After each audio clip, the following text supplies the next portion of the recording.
We hear the term financial literacy often thrown around as an explanation for why lower income areas suffer economically. The perception that low-income people have poor financial literacy arises because financial literacy and income are statistically related on average.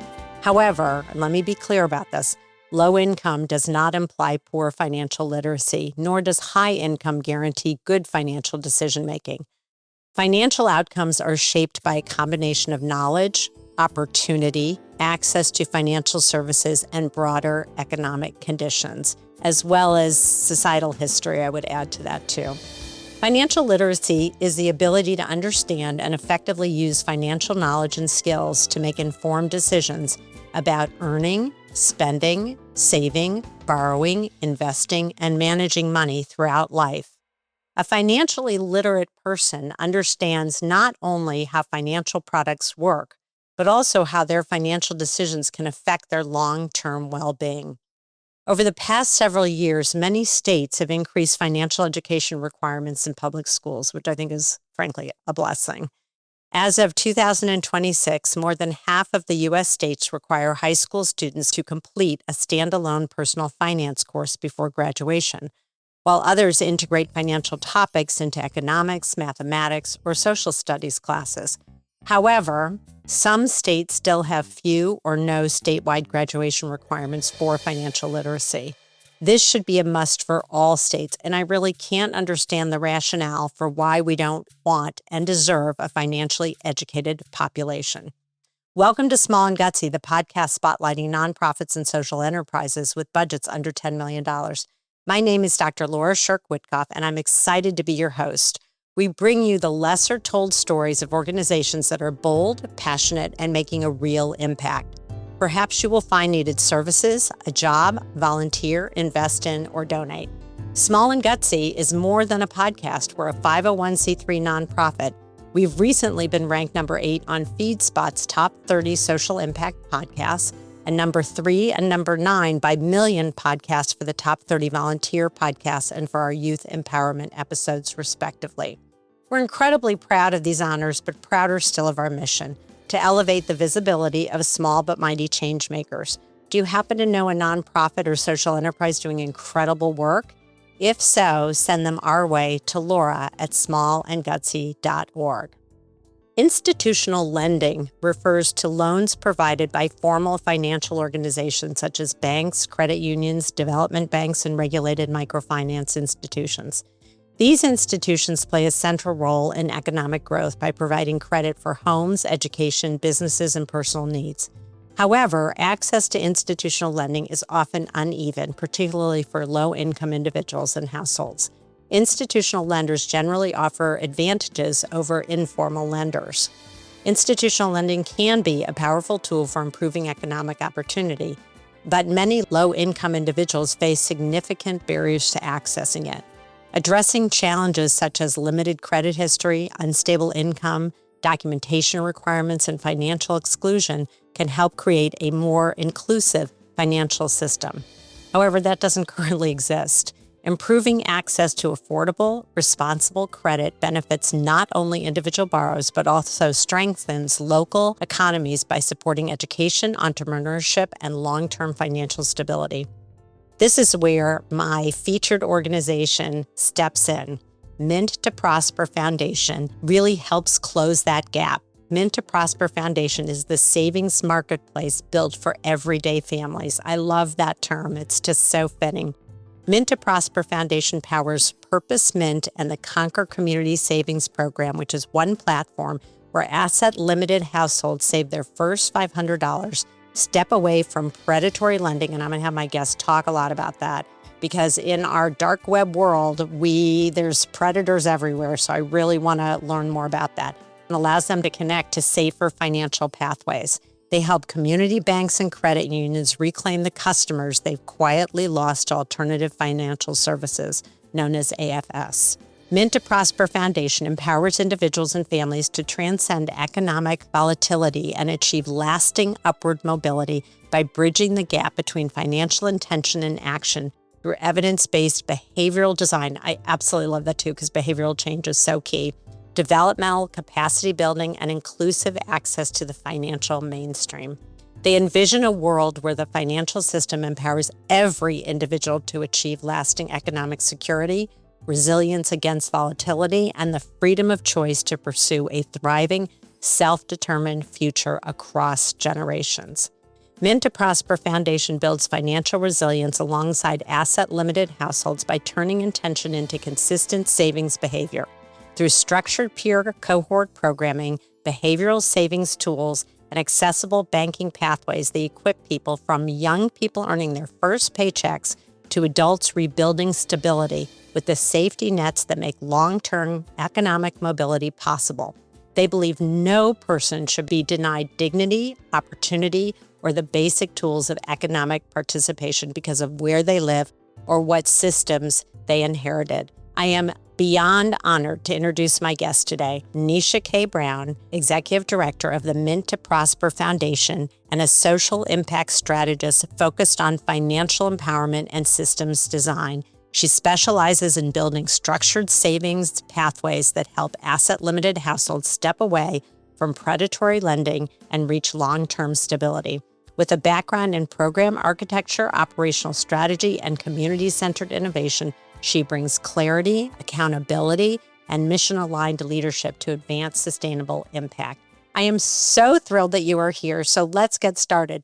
Welcome, Nesha, and I hope I'm pronouncing your name correctly. Your passion is clear, so I hope. Is it Nesha? It's Nisha. You got it. Oh, You good. got it. Yay. Okay, because I wasn't sure. But I am so enamored with what you are doing. Number one, it almost feels like whether it's an exercise program or a weight loss program or any kind of program that changes behavior, we can do that with our finances. And you are here to share about Mint to Prosper, which I also love that name, Foundation, and how it came about. Where did your passion come from? And how did this get started?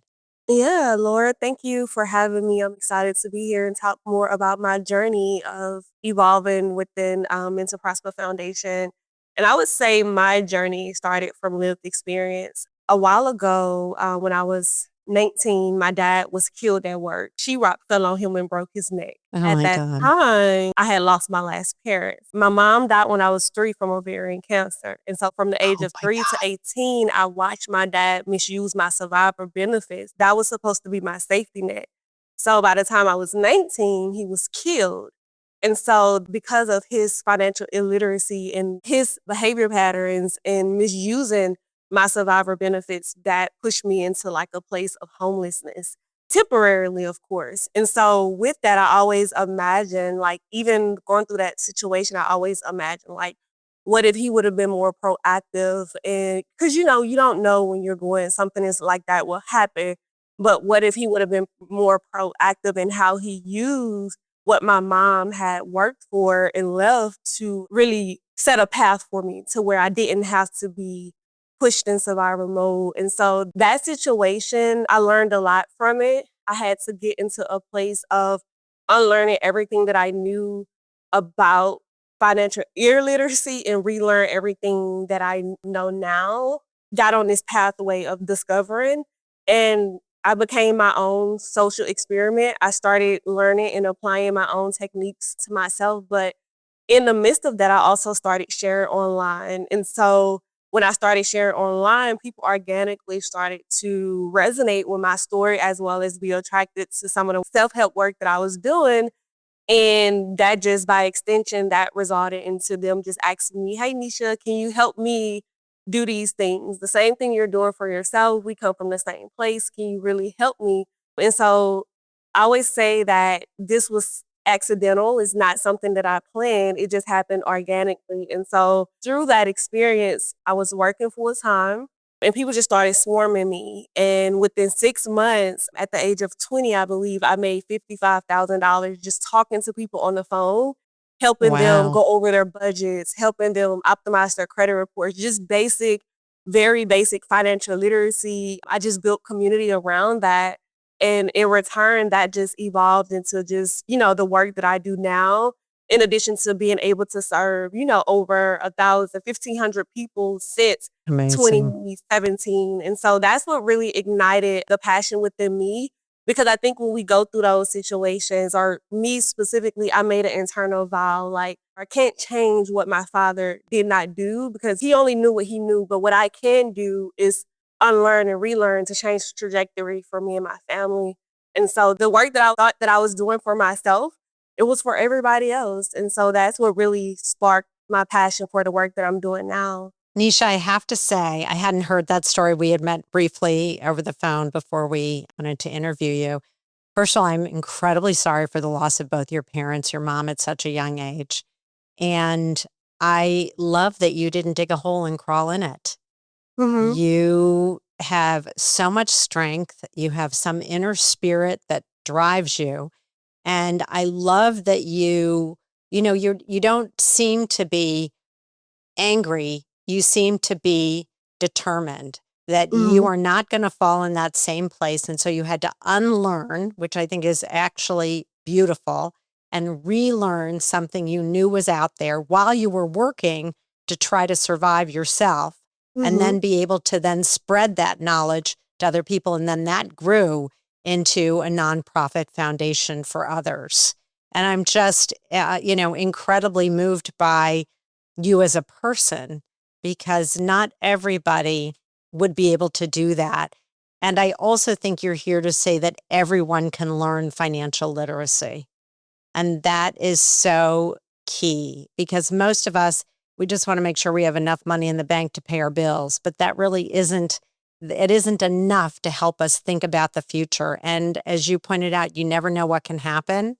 And so you want to have a safety net, and your mom had one for you, and your dad, made some choices that put you in a terrible situation. So I am sorry for your losses, but grateful of how many people, including yourself, that you have helped to find the light through that very dark tunnel into financial stability and sustainability, because that's what you're about. And I love that you talk about behavior change. So I want to hear about the program, how it works. I know you're located now in 2 cities. So right now we are standing up programming in Baton Rouge, Louisiana, which is my hometown, and then Tulsa, Oklahoma as well within the last year. That's so great. So you're spreading into other areas, which is great. And look, I'm way older than you, but when I was in school, we never had financial literacy. Zero. I mean, we didn't have as many choices as there are today in terms of you went to the bank and you withdrew money from a teller, and then eventually we had drive-through. I mean, it's got advanced incredibly since that time. But still, it's such an important thing that we do not automatically teach our young people. So tell me about your program and how it works. You've built this incredible community. So tell me about the program, because you have different parts of the program from what I understand. Yeah, so back in 2024, we received a grant from Louisiana State University, and we received that grant to do like a social experiment where we were able to take 30 unbanked, underbanked, or asset limited participants and help them establish a safety net over a 10-week period to avoid relying on predatory lending when they experience a financial shock. Through that program, in partnership with Chase Bank, we were able to get those families on a pathway to establishing their first $500 at minimum buffer. And that work just evolved over time since then into like a thriving community savings program. So it originally started off as a pilot experiment. Can we effectively engage low to moderate income communities in a way that creates like this accountability infrastructure to put them on a pathway to upward mobility? And so just by the success of that and just the learnings, the things that we discovered, we just evolved that work into the actual community savings program. We learned a lot. Our average age participant was 34 years old. Existing mainstream tools expect a person that age to already have some type of safety net or some type of stability. And that's not always the reality for certain zip codes. And so we really learned a lot, really leaning into community from a human-centric lens to co-create with the community versus top-down solutions. And that has been really effective because it allowed us to learn a lot about the community that we were aiming to serve in that way. And even that participant, she was 34 years old. She rated her level of financial literacy as a beginner and had never saved any more than $800. And another participant stated, don't expect me to have $1,000 set aside to put inside of an emergency fund. Teach me how to develop the habits to start. And so when we think about behavior change, we start with habits. We help them establish micro habits to develop that memory muscle, because we also learned that most of these participants had experienced some type of financial trauma.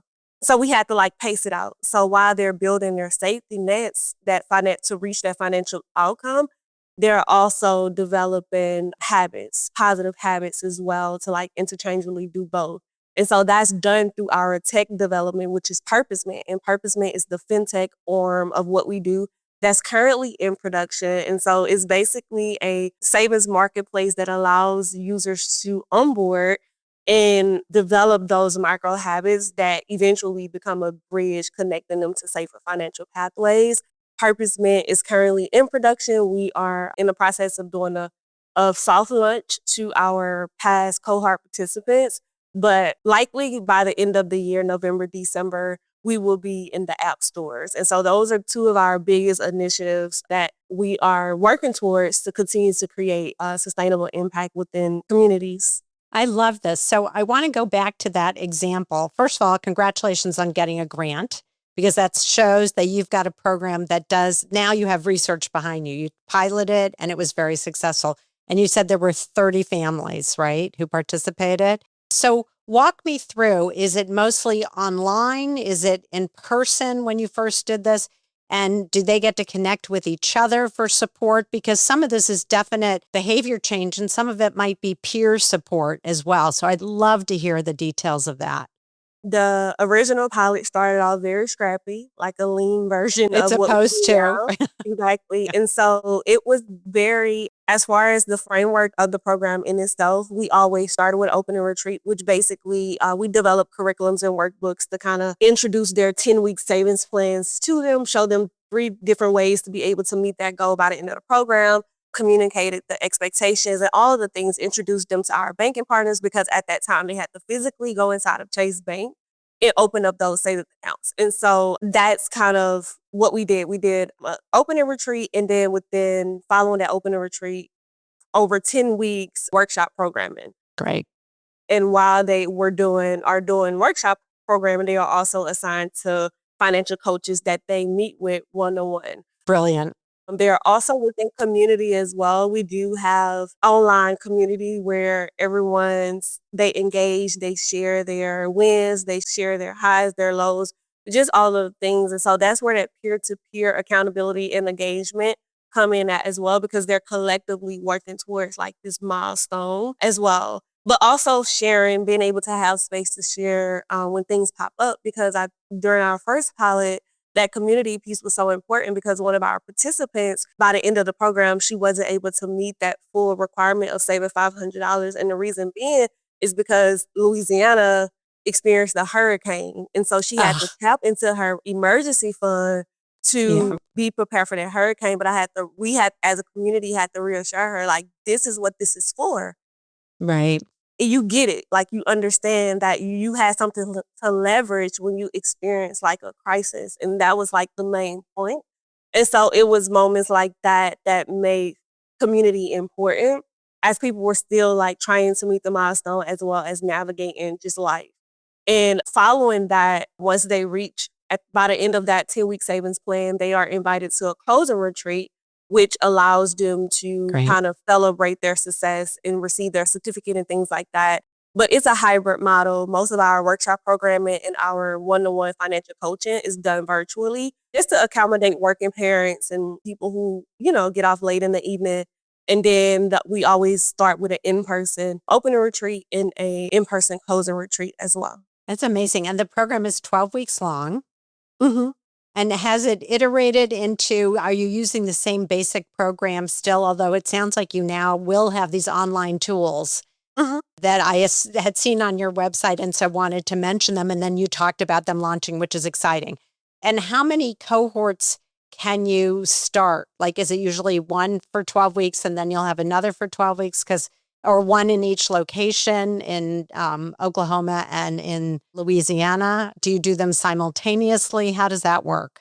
So, for example, for this year specifically, each region that we serve, because we are expanding our programming across Great. the states. So each region that we serve have its own opening retreat and has its own closing retreats. The virtual Great. and the one-on-one coaching is oftentimes the workshop programming and the one-on-one coaching is merged together. So it's a blended situation where, no matter what region you're in, you're able to come in community with people, from different parts of the world and learn It's great. together. And so that's kind of the framework that makes growth sustainable, because trying to stand up programming in person across like different states, that can be a lot. And so we just made a decision to do a mix of, when we run the community service program, although we may do them in different regions, we try to align the agenda closely so the workshop programming can kind of combine. Yeah, I think that's brilliant on so many levels. I am enamored with what you've created and hope it goes to every single state in the United States. I'd actually like it to Thank be you. adopted by the public school system because I just think it's got to start early and yet Mhm. people can change their behavior. So, do you have a few tips that you teach people that you learned along your path and really now other people may be surprised, but they can easily learn these ideas and tips? I think the biggest thing that I did in my journey of wanting to like overcome that crisis I had experienced and get on a place of financial sustainability, I think the technique I applied was very simple. I actually consulted with a financial coach. And at that time, after my dad had passed, and one of the things, she just gave me a simple strategy that I always share with people who don't even those who don't even come through the programming. One thing she had me do that I feel that's still relevant is she told me to print out my last 3 bank statements. She told me to get 3 color highlighters. She told me to highlight my needs and my wants, and it was something else she told me to highlight. But it became real when I did that exercise because I was able to recognize how much I was spending in each category.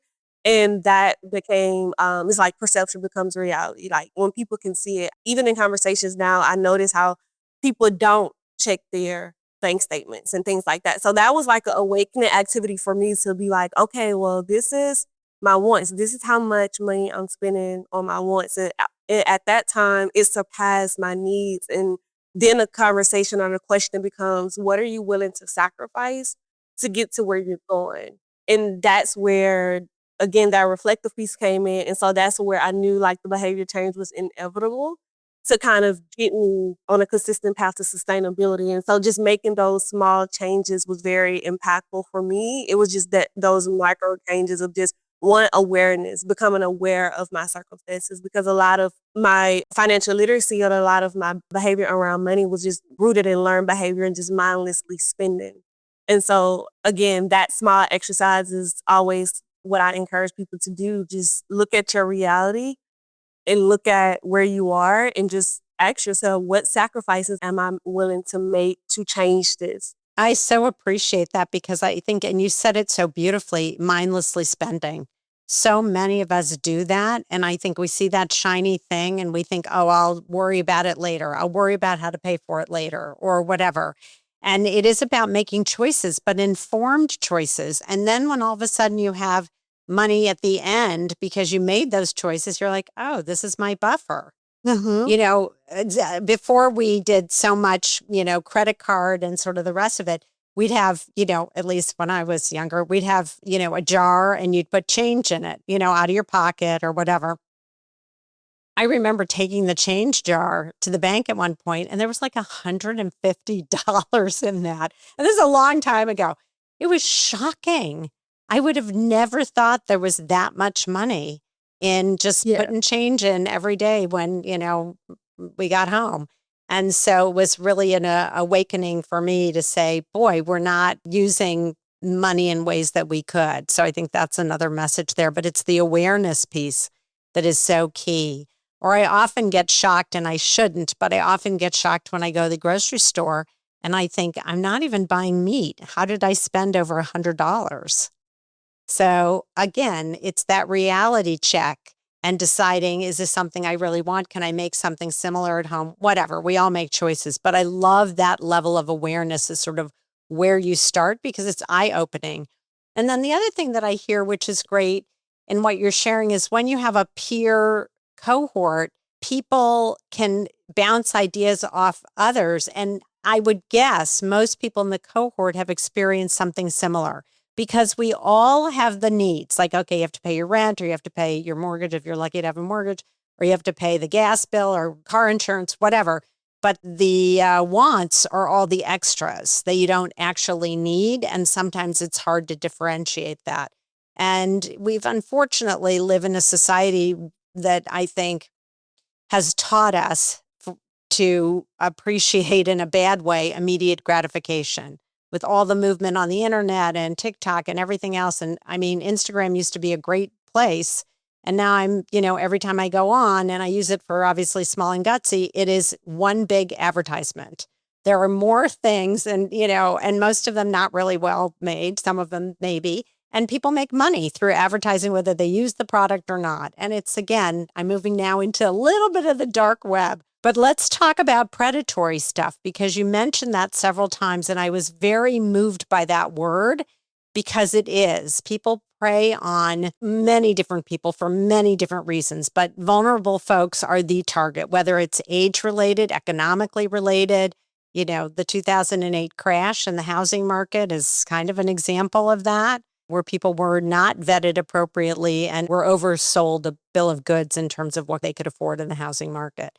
So, Nesha, you're on. Tell us a little bit about your view of predatory behavior, how you've seen it, and how you warn people about it. I remember when I was younger, coming out of high school, really coming out of college, even after my dad had passed, my first experience to predatory lending was just me going to having check stubs to be able to go to like a payday loan company. That really showed me how taxing payday lenders are, because I was going to borrow money at like triple the interest rate, regardless of a credit score. But that was learned behavior as well. And so me believing that that was my only option, I feel like it just put me in a very vulnerable space when it comes to access to, lending. And I would say as I grew and started to learn, and even now I recognize that those payday lenders, they are designed as 2-week loans on paper, like aligned to your paycheck. But on average, research shows that people stay trapped in those loans 5 months. Wow. So it's And so you're paying that interest rate for 5 months when Yeah. really it was supposed to be sort of to get you out of a situation kind of immediately for 2 weeks. Exactly. Wow. Yeah. So that was your experience. What are some of the other predatory experiences that some of your participants have had? Do they share that, or how do you warn people about it? So basically, I've also had other experience, though I gave example of one, but I think it's very common across just my lived experience as well as the participants that we serve. Even just the rent to own furniture places. A lot of our cohort participants can resonate with my lived experience of going purchase a washing machine and dryer and paying, every week $30. But by the end of that loan, I realized I could have paid for it twice if I would have just proactively saved the money versus making that impulsive decision. And so that's a lot of common things that we even see across our cohort of people just getting trapped into like those weekly, it's marketed in a way that it looks affordable. Like I can do $30 a week, but then by the time you get to the end of it, you realize how much you actually paid out. And may double, and you realize I could have just saved and went to the store and brought this cash. And so it's Right. those things that we like to warn people about as a organization, because it's disguised as something that's helpful and is really helpful. So just educating people to adopt this mindset of like delayed gratification, to like avoid those traps and snares of predatory lending practices. That has been like the biggest thing. Like really be intentional about what you're signing off on, calculating, doing the math, and not just seeing things as face value and just going with it just because it says $25 a week. Look at the term Right. that, calculate how much you're going to pay for over that period. And again, when people mindlessly make those buy-in decisions, they don't do that type of due diligence. They just sign off on it and just link their bank accounts and say, hey, I want this furniture, I want this calculus bed. And also, I love what you said because it's so true. And it's such an easy trap to get into because it's sort of painful waiting. But the gratification when you do wait is so huge. And people, when they've experienced that, then they get it. And I also think that sometimes with those kinds of lending situations, when you repay more quickly or you purchase it, like in the furniture one, there's a penalty that you have to pay. Mm-hmm. So you've got a penalty for even signing up because you have to pay to sign into the program, right? So it's not just here, take the couch and it's only $25 a week. It's actually much more than that when you think about having to sign up for the program. There's all these hidden costs that people don't realize. And it's tragic. I understand why these businesses exist. And at the same time, I think they're doing such harm, as you pointed out, to our society and to our most vulnerable. Because I think this also happens to the elderly when they're on a fixed income and they can't work in the same way and they're targeted very often. So I love that you speak from a lived experience point of view because people then really trust you because you've been there.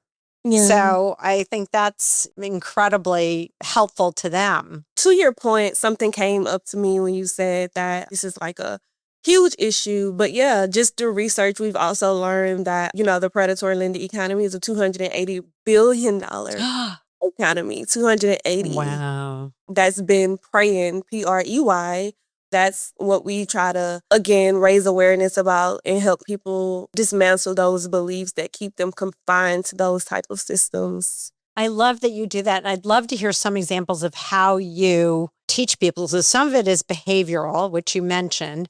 And then in terms of the predatory behavior, if it looks too good, it probably is that kind of. And I would love to know any specifics you want to share about how you can warn people or educate people what to look for. So one is to do the math. You said that, which is great, and think about it. And yes, it would delay getting the item, but for how long?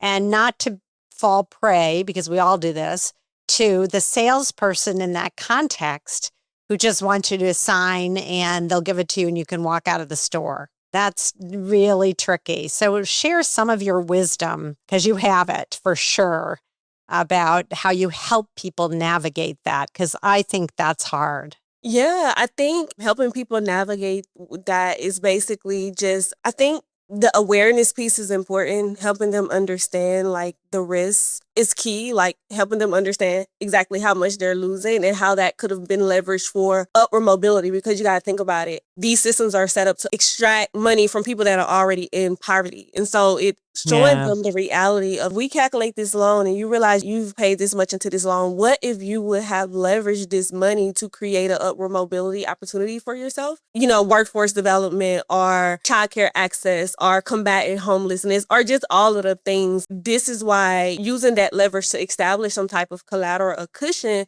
can also not only help you avoid predatory lending, but it can create upward mobility opportunities for yourself. So it's not only showing people like, okay, this is the issue, but this is how you could change the issue and leverage those same funds to get yourself ultimately out of poverty. And so I think that has been like the biggest story or narrative that we have developed that really sticks and relates to people. Because once they see, oh, I could have saved this extra $200 to upskill, like purchase like a certification and ask for a raise on my job or something like that. Giving people those different scenarios on how they can not only resolve the issue, but kind of overcome the issue. That has been like a key factor in how we like warn people, how we connect with people to help them see themselves as part of the solution as well, and not just like a victim of the system. I love that so much because you're empowering people to make good decisions and you're pointing out through the scenario or the narrative that is really a reality for people. And so I'd love to hear, without names, any aha moments that you shared one already about the woman who felt badly about spending her cushion, but she had to in preparation for a hurricane, which I loved your response to that. That's exactly what you're supposed to use it for. So I love that because it made her feel better and not like she had done something wrong because she hadn't. But I'd love to hear some aha moments, like light bulbs that you've seen for people or stories at the end of the 12 weeks, without names, but anything that you want to share because this is so powerful what you are doing. It's incredibly powerful. Thank you. I appreciate that. I guess one story that comes to mind specifically is that our cohort is very intergenerational. Our average age participant is like 18, and our oldest participant is like in their mid 60s. And so, Love it. particularly one person, she was a grandmother and she was of age, like she was between 55 to 60. And one of the things that she mentioned at the end of the 12 weeks is like, you're never too old to reset and get on the right track. She said, I made these careless mistakes when I was raising my kids, but I can get it right for my grandkids. And that was a big aha moment for me because it's like, okay, her being able to take accountability and say, hey, this is what I did when I didn't have access to, but now that I have access to, this is what I can do to change trajectory for another generation that I'm a I part love of. it. And I think that was like one of the biggest moments for me to be like, wow, this is very impactful. Like, this is very intergenerational. And that's the thing, empowering people to not guilt trip them on their past decision making, but Yeah. show them that it's always an opportunity to get it right. It's always a reset. You can always reset no matter your age. I love that because, first of all, she's a role model then for her grandchildren for sure, and maybe for her children in that way because she's already started to change. And the second thing that I love is there's a reason for everything, or that's my wish or hope that we can make sense out of things. And that she took accountability to say, that was who I was then. This is who I am now. And you're never too old to change your behavior. And she's doing it and she's proving it. So you have some magic going on in that 12 weeks. That is clear to me because folks are coming out of it with this renewed sense of can do for sure. And that's what I'm hearing in this. And I love that you have in the same cohort, maybe an 18-year-old and then maybe a 30-year-old, and then you've got a 60-year-old. And I love that because they also get to connect with each other and not point a finger, but embrace sort of where they are and how they're going to change. And listen, we keep living until we don't. And that is a fabulous message for folks. So I just love what you're doing. I want it to be everywhere. I don't want you to be small. You're gutsy, but I don't want you to be small. And I love that you used your own experience to launch something for so many other people. It's really pretty incredible. So all of these stories that you hear, these light bulbs that go off, it must warm your heart, or even the ones where someone just isn't able to do it at that moment in time. Somebody has to be ready, but it sounds like you spend a significant amount of time getting someone ready and you vet your coaches and you really have a program that you've iterated and it works. There's proof that it actually works. And you're not that old. You haven't been doing it for that long. That's what I love. So any words of wisdom for folks out there who are finding themselves stuck in a hole, for lack of a better word? I think it goes back to that activity that I shared earlier. I think just starting small is important. I think sometimes we set like these big goals and want to accomplish these big milestones, but I think that's why we focus so much on micro habits or micro savings, because before you can get to $500, you got to know how to save $50. Choosing a starting point, a micro starting point, is always key, and just being able to assess your reality and understand where you are and where you want to be. And I think that level of awareness can put you on, at least on a path to taking proactive steps. I always tell people, Rome wasn't built in a day, but they laid a brick every day. And every day you wake up and lay Love your it. brick, you look up and have your. And so that's the mindset I embody, even with teaching people how to develop these micro habits, because it's the same principle. And so I think that would be like the advice that I would give anyone that's on the fence. You sound also like you're an incredible cheerleader. Like, yes, Rome wasn't built in a day. So that $10 brick that you just put down is a goal, or maybe that $2 brick or that $1 brick. It doesn't matter. The brick is still put down. It's laid down. That's the foundation. So I just admire you so much because I think you could have had a very different scenario for yourself. And I'm so happy that you didn't, not only for you, but for all of the people you have helped. And I just hope you become much more nationally well-known and that your organization just grows beyond your wildest dream, because you have created something that is so helpful to so many people. And in your 12-week curriculum, I wonder if, and I know you're a foundation, so you're a nonprofit, but I wonder if there could be a resource side or maybe in your own business that you could take that curriculum, whether it's a workbook or whatever, and maybe create a type of game for people to get used to the idea. There are games out there, I'm sure, but you have a magic something in those 12 weeks. And certainly it's the cohort and the coaching that you do and all the other, but it would be so interesting to create something that maybe when they graduate, they take with them as a reminder or something.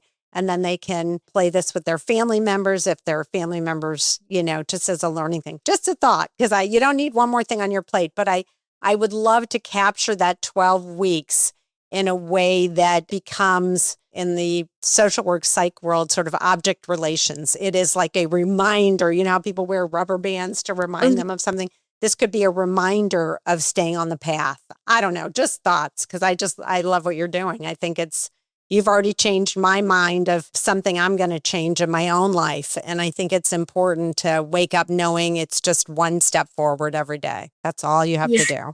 So I love that. I appreciate that. So are you ready for the quick and gutsy questions? Yes, I am. Okay, they're just fun.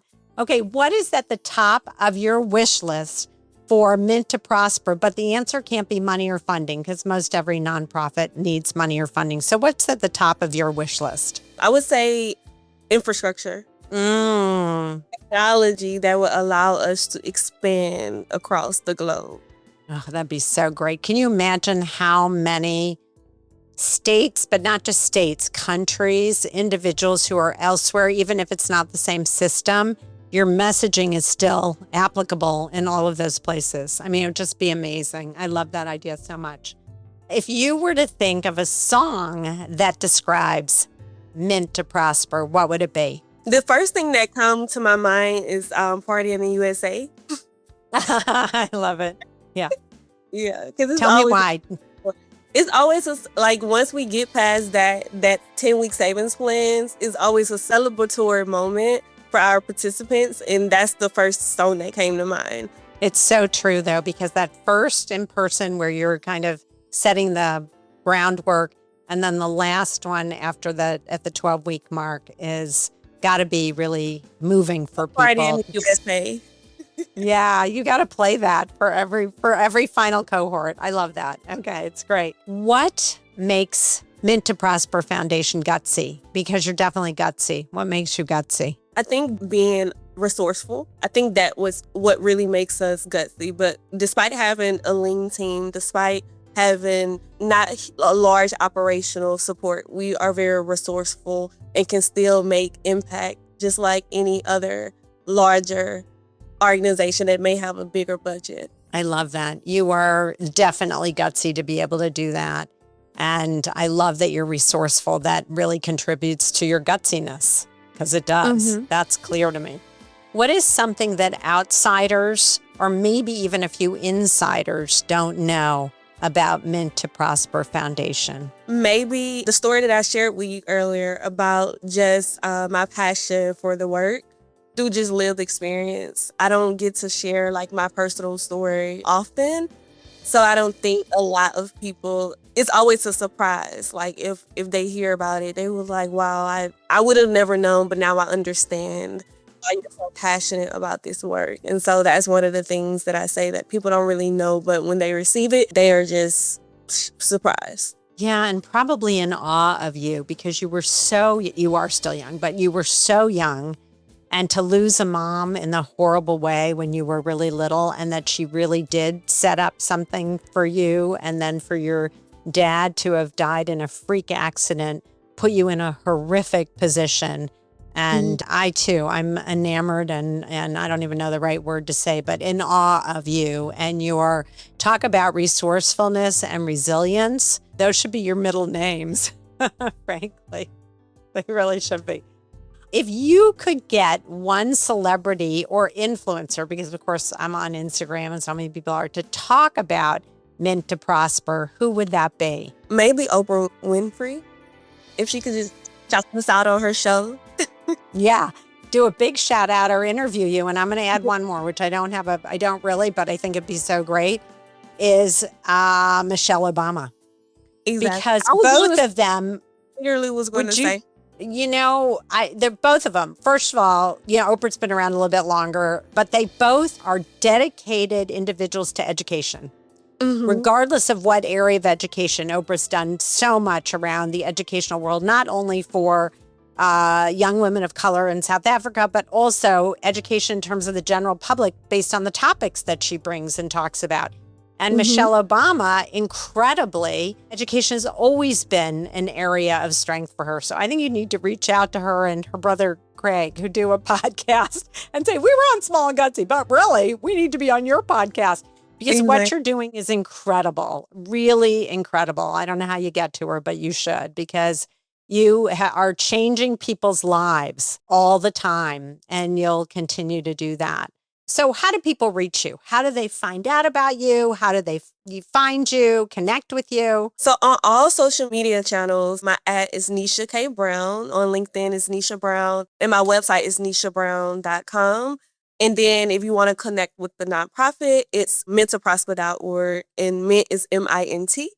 And so that's where we live and breathe, and we're excited to connect with everyone. I urge people to reach out to you, whether they want to make a donation to the foundation or be a participant, because so many people can learn. And I realize you're only in 2 states, but people can still learn from you. And maybe it would even inspire you to be in other states as well, as long as the funding were there. I think it's just absolutely amazing. So I have to take a moment now and thank you for this incredible interview. You are such a bright light in an environment that can be so deeply shady, frankly, as we talked about. And you are just the bright light saying to people, you do not have to fall prey, P-R-E-Y. I love that you said that. You can pray, P-R-A-Y, for some of the good things, but you have to be an active participant in that. So I think you are an incredibly special human being at such a young age to have learned what you have learned and to want to give that to other people. So I feel like it's a blessing that you came into Small and Gutsy, and I hope you always stay gutsy, but I don't want you to stay small. So thank you for being with me. And thank you for having me. I appreciate this opportunity. You were great. Your story's beautiful. And I think maybe you tell it more often when you can, because it really does demonstrate to other people so many things are possible. When you've been dealt a really bad hand, you can rise above that. And you have the power and the ability through a lot of behavioral stuff. I hear that loud and clear. And I love that you don't shy away from that, because you may not be able to change the unfair systems or the predatory behavior of others, but you can change our response to that as a collective. And I cannot tell you how moving that is. So thank you again. You're just amazing. Thank you. It was great. Please go to smallandgutsy.org to check out all of our episodes. And if you're so inclined, please purchase some Small and Gutsy merchandise, consider sponsoring an episode, or making a donation. Both are tax deductible and help keep us going and spotlighting these great organizations. The opinions and viewpoints expressed by our guests are independent and don't reflect the position or views of Small and Gutsy. Of course, we can't take responsibility outside of our own vetting of the organizations we interview, so before you sign on to support or work for them, we encourage you to do your own due diligence and research them as well. I want to thank my partners in this endeavor, the Intrinsic Group, the donors, the sponsors, and my incredible board of directors, Brianna Carmichael, John Gatto, Lucy Mello, Ari McCoy, Melissa Greitz, and Serena Rajabian, who believed in me in this project enough so to sign on to support this effort, and all the folks, friends, and family who have guided and inspired me. And thank you for listening. Together, we are spreading social impact, and you can help us. If you like this podcast, please share it with your friends. And don't forget to email me the name of any organization you feel would benefit from being interviewed. From small and gutsy to big with impact. I'm Dr. Laura Scherck Wittcoff, and thanks for listening.